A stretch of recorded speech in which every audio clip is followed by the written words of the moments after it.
All right, so let's talk about the differences between expressing emotional pain and healing from emotional pain, because usually they're not occurring at the same time. Also, welcome to the natural sunlight of my home office living room. Got some good light coming in right now. And so, and also, we're going to cover why it's been subconsciously programmed to be extra difficult for men to be able to go through this natural experience that is healing, normal, healthy, natural, all of the above. And so, expressing pain, this is where most people get stuck, is the expressing pain. And that can come in the form of words when we tell a person about the painful experiences that we have had in the past or continue to experience. And also through songwriting, art, dancing, music. Music is a big one. These are all different ways to express emotion. And in this case, we're talking about pain. Pain can be, sadness, loss of a loved one, getting your heart broken. It can be anger, rage, fear, frustration, regret. These are all different forms of emotional pain, right? And so most people get stuck in just retelling their painful experiences, reliving the emotion of the pain, and reinforcing that to be true about who they are as a person who experiences pain in this way. And, there's a reason why people do that.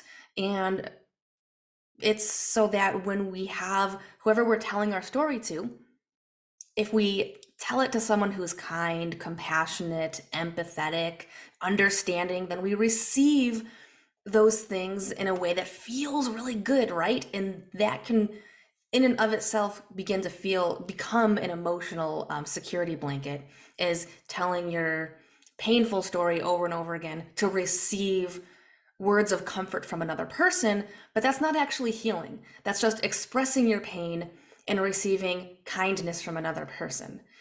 So, healing from the pain, especially when it's trauma, there oftentimes needs to be a deep release of the pain, a deep release of the pain. And this can happen through ways such as meditation, not all types of meditation, specific types of meditation, specific types of breath work. There's all sorts of ways that trauma can be released. Pain, emotional pain from the past that's still living in your neurology in present moment today, making life more challenging and difficult, right, than it needs to be. And so this deep release oftentimes is in crying. Not all the time, but oftentimes, and not just regular crying, like deep, deep, loud, sobbing, crying deep, as if you can imagine an infant or a toddler crying and not holding back whatsoever. We normally don't picture adults crying in that way. And we're oftentimes like extremely resistant to imagining ourselves doing that or witnessing another adult having that experience, when in fact, sometimes that's the exact experience that is required for emotional release to happen. It's the nervous system finally feeling safe enough to express itself in a way that there's no holding back. It is a full on, here we go, loud wailing, loud crying. It's not always in crying though. Sometimes it can be in maniacal laughter. I've witnessed this at meditation retreats where people are healing from trauma and bust out into uncontrollable maniacal laughter.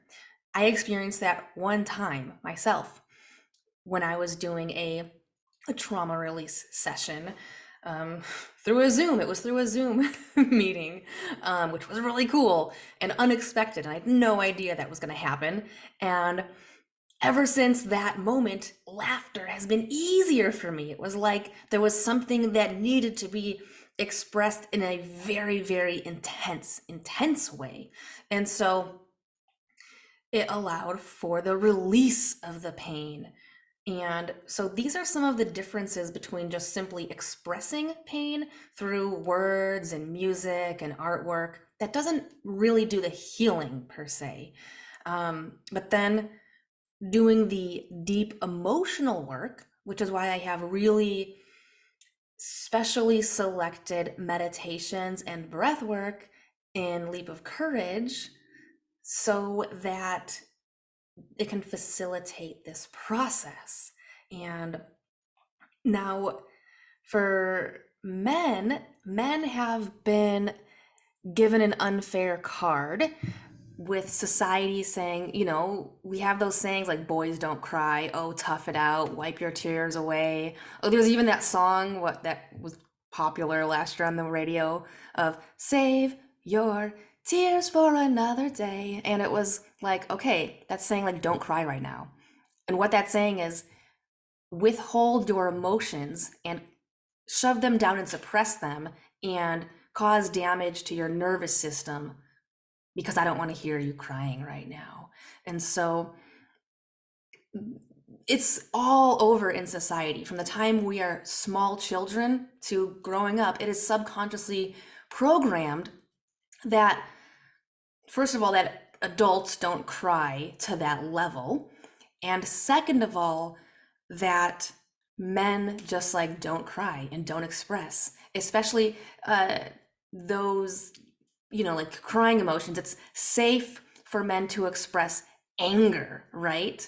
Anger, but it's emotionally not acceptable for a man to cry uncontrollably with like childhood trigger from trauma that's has not been healed yet. And so men have an additional hurdle to face of just learning to let go and learning to like express on that such extremely deep level that the nervous system isn't holding back in anything whatsoever. And when the nervous system finally feels safe enough for full expression, it allows for the deep release. But if it's just a partial expression through a conversation or through music, it's not going to get it to that full degree. It's not fully accessing your neurology in a way for full expression. And so that's why, we need to turn off the analytical mind for this to happen. And we access significantly more of the subconscious mind and turn down the analytical mind. These are things that must happen in order for that deep release to happen. And so there's that aspect of it. Now, I want to play this video clip that is absolutely adorable of two tiny little human children who are experiencing, one of them is experiencing emotional pain. The other one picks up on it and offers his support. But there's an underlying heartbreaking thing in this, and I'm not going to say it yet. I want to see if you can identify it. So let me, before I say what it is, I'm going to play it. And then if you want to think about it or watch it again, you can go back and press pause before I say what the heartbreaking truth is in this video that I bet most people won't pick up on. So here we go. You okay? Yeah. You hug? I need a hug.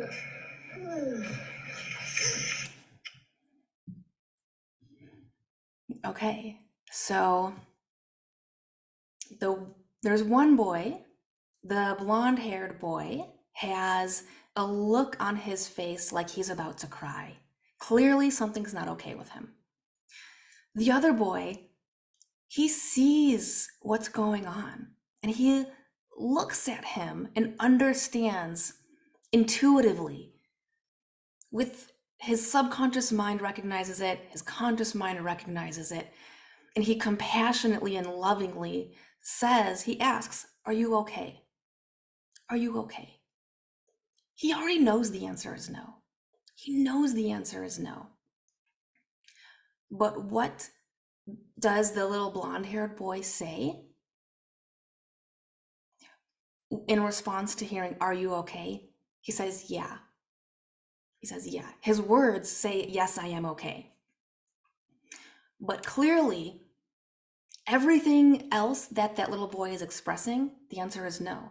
His facial expressions, his body language, the tone of voice, he was holding back tears when he said, yeah, yeah. You know, it was like, and this other little precious boy who asked the question,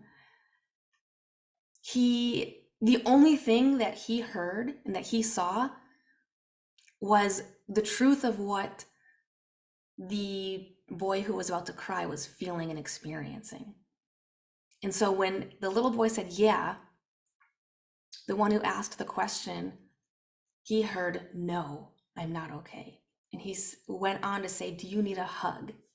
And he just went and he embraced him and he gave him a hug. And so only about 7% of what a person communicates is through the words we choose to say. The other 93% of what we communicate is through body language, tone of voice, facial expressions, all these things. And so the concerned boy that reached out and said, are you okay? The answer that he heard was no, because he was reading the other 93%, which is far more important than the words being spoken, right? It's how is it being spoken? Through body language, facial expressions, tone of voice, all that. And so every part of that little boy who gave the hug, he knew what was going on. And the heartbreaking thing is when the boy asked if he was okay and he wasn't, he lied and he said, yeah, indicating I'm okay.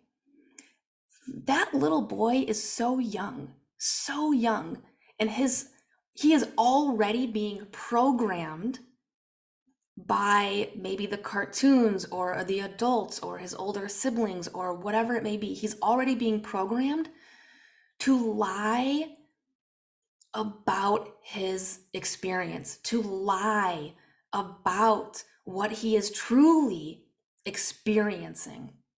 Even when someone directly asks him, he lies and says the opposite.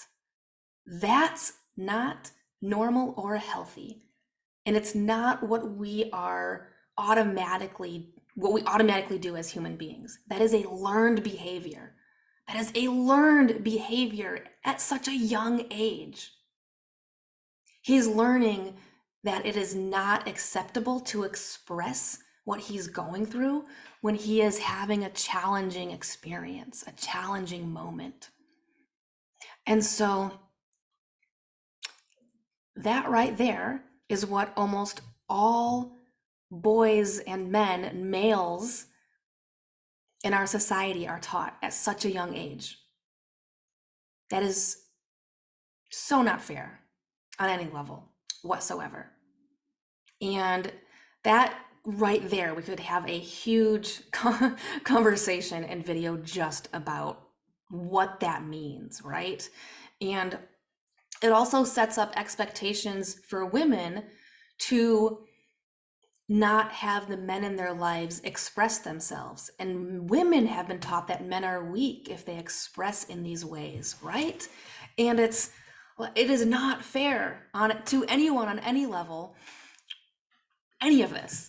And so there's something really big here. And that's why men watching this right now, you have an extra hurdle just to learn how to express yourself.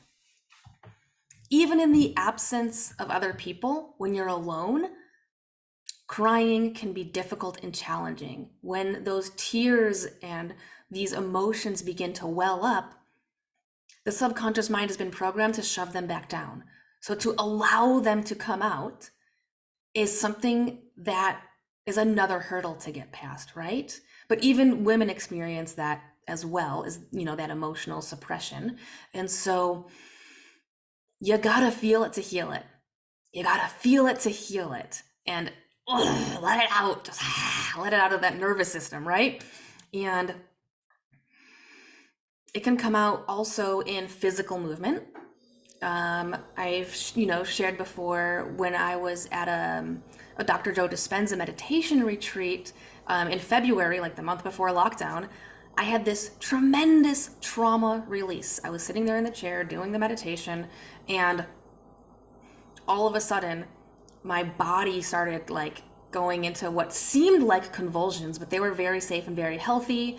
And I had an eye mask on, and these like safe and loving hands like came to the rescue and like gently brought me to the floor while my body was like flailing around uncontrollably, kind of like a fish out of water. But I knew that it was trauma release, and it happened. This was going on for a really long time, like 45 minutes. That's a long time for that to happen.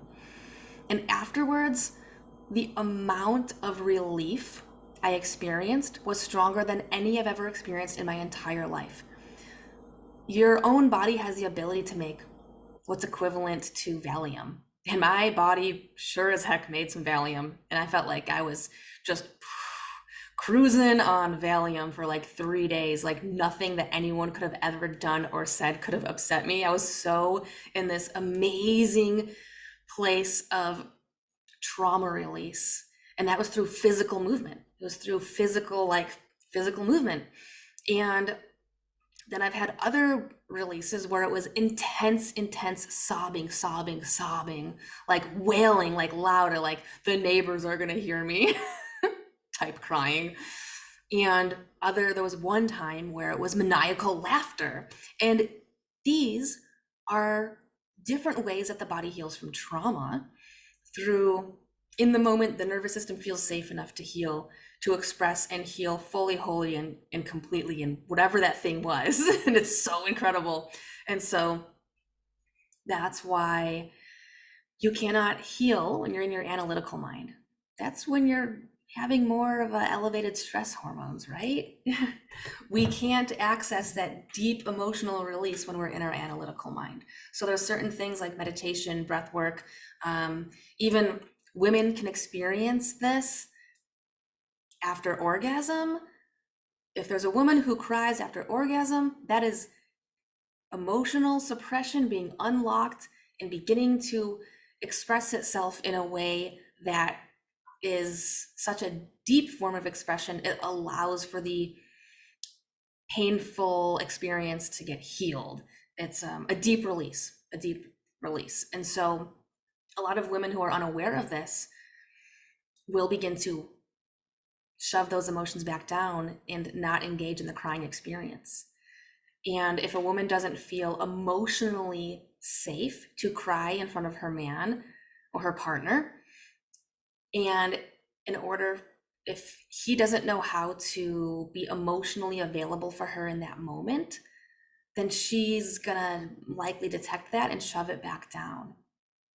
And so one of the most amazing healing gifts that a man can provide for his woman is essentially, if she has trauma, he can help her to heal from trauma through sexual experiences in this way.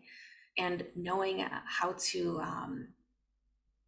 be emotionally available and be a caretaker in that very, very tender moment when she needs an incredible amount of nurturing to really facilitate the process.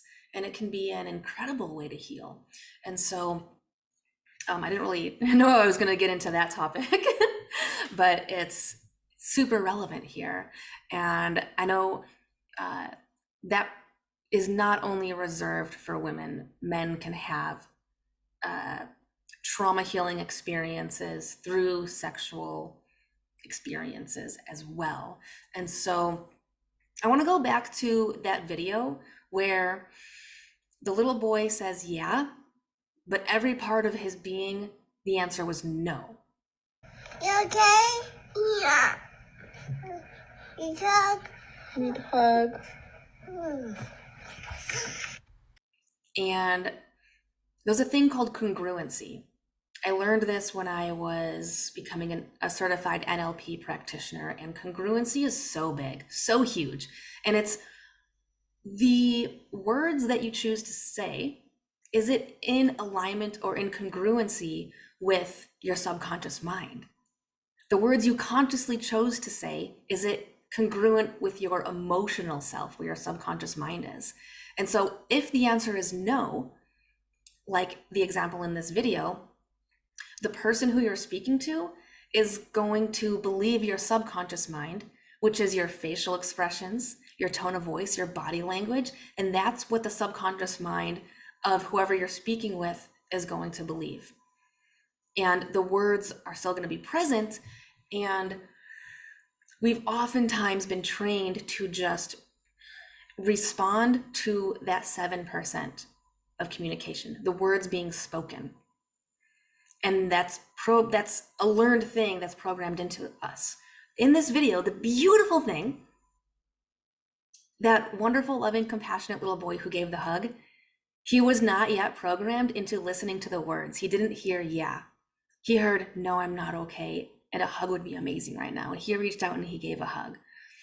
But through time, we grow up and we are programmed to listen to the words being spoken and to ignore the rest. Even though our subconscious mind, it's impossible for our subconscious mind to ignore the rest. But the way that we choose to respond to another person oftentimes is just that 7%, the words being spoken. And so often, if there's a lack of congruency, there's something seriously off. It's either I'm too scared to express, it's usually comes down to I'm too scared to express my true self. So I'm going to use my words to tell you what I think you want to hear. And there can be a two-parter there. So it could be, I don't feel worthy enough of expressing what I'm really experiencing, and so I'm going to hide it. And I don't want to put the burden of me onto you. I'm not worthy enough to put my burden onto you, and so I'm going to lie so that you don't have to deal with the burden of me. And that's subconscious low self-worth, feelings of inadequacy. Other things that come along with that is fear of rejection, fear of being shamed. If I express the truth of what I'm experiencing, it might be not okay with you in a way that you're going to reject me or belittle me or not want to engage with me anymore or distance yourself from me. And so if someone has subconscious low self-worth, we tend to not have congruency in how we speak. And that's really big right there, right? And these are just things to be aware of. And once you become aware of them, you're going to notice within yourself. That's the key point there. You notice within yourself when you are doing this. And when you're doing this, if you speak in a way that's not congruent, it is giving you awareness of where you need healing. It's okay, am I doing, so you first pick up on the patterns and you recognize what are the things that I say with my words that are not in congruency with my subconscious mind, with what I'm really experiencing. And so you first have that awareness and pick up the patterns, and then you ask yourself, why? I've recognized the what, the pattern, what I'm doing, and in what circumstances am I doing this, but why am I doing this? What does it mean about me? Does it mean, in most cases, universally in most cases, it's that low subconscious self-worth, fear of rejection, feeling inadequate, feeling like I'm going to be a burden if I tell you my truth. And so that subconscious, giving yourself that self-compassion, learning self-compassion, learning self-compassion allows a person to speak with congruency effortlessly. And I'll tell you what, it is so fantastically liberating. Oh my gosh. It's wonderful. And so I never really had that before I did my healing journey. And my voice used to be a place of terror for me. And now it's a tool and a place of empowerment for me, instead of a place of being terrified to use it, terrified to be seen or heard or any of those things, right? And I didn't know, I lacked the awareness at the time that it had to do with my subconscious low self-worth and fear of rejection, feelings of being inadequate, all these things, fear of abandonment. I had no idea. I just thought I was the shy girl. And I just thought there's shy people in the world and there's confident people in the world. I just happened to be one of the shy ones. But that just means fear of expressing oneself for fear of being rejected, which means there is some deep emotional wound healing that needs to take place. And not just speaking about it, but doing that, experiencing that deep release that we do through specific types of meditation, hypnosis, breath work. There's other modalities out there as well. And so don't get caught up in just expressing your pain over and over. People get caught up in just expressing the pain, expressing the pain, expressing the pain for years even, but are stuck and don't experience the healing. And so we need to shift from expressing the pain to adding on not just the expression, but also the deep release, which isn't going to happen just through these expressions, through storytelling, through sharing with your friend, your family, your therapist, your dog, whoever it might be that you're sharing that you're expressing your pain with. Maybe it's just when you drive and you turn the radio on and there's a song that strikes that emotion, and now you're just expressing your pain to yourself through music. We need to take it so much deeper than that, so much deeper. All those other ways, you get stuck in the loop of pain. You get stuck in the loop of pain. You get stuck in the loop of pain. Let's release it. We got to release it. Okay. You got to feel it. It's amazing. Those deep, deep wailing cries are so cathartically healing. It's like, it's difficult to explain until you really experience it. And yes, it does feel painful. It feels very painful during it, but also in this weird healing way. It's like, this is the most painful and healing thing that I'm experiencing together. And then once the cry is done, or once whatever way your body is, showing this deep release, when that's done, wow, watch your sleep quality improve. Watch you have more congruency with the way that you speak. Watch your anxiety go down. Watch your anger go down. Watch your patience go up. Watch your compassion go up. Watch your empathy go up. It's incredible. And so that's what I have for you. This is, we still covered it on a very light basis here. For some of you, it may have felt like we went deep, but going deep is where you're experiencing it firsthand, experientially. And it is amazing. It is amazing. And life keeps throwing us curveballs of stress, right? And so it's not like you just I just had a trauma release, one and done. Oftentimes we can continue to have them. And even when there's no more trauma left, there can still be little residual, like everyday life stressors that show up. And there's ways to release those as well. And oftentimes it's similar, but it's not experienced to such a heightened intensity. And so oftentimes, I'll give an example. The story I gave when I had a trauma release and my body was like flailing, that was literally like my nervous system releasing trauma through physical movement. Sometimes it releases through physical movement. Sometimes it releases in ways where the voice is strongly involved. Oh, and so now when I'm doing my daily meditations, I'll have these tiny little like micro popping movements almost. And that's just whatever little residual stress is just that my body built up for the day or the past few days. It's just like, boop, we're going to release it through physical movement. My body likes to release through physical movement and sometimes loud wailing. The physical movement is more, common for me. But the interesting thing is, as I felt safer for vocal expression, the loud crying has been part of it as well. And so all of the ways are beautiful and awesome and welcoming, but we have to choose to dive wholeheartedly into the strategies and modalities to make it possible.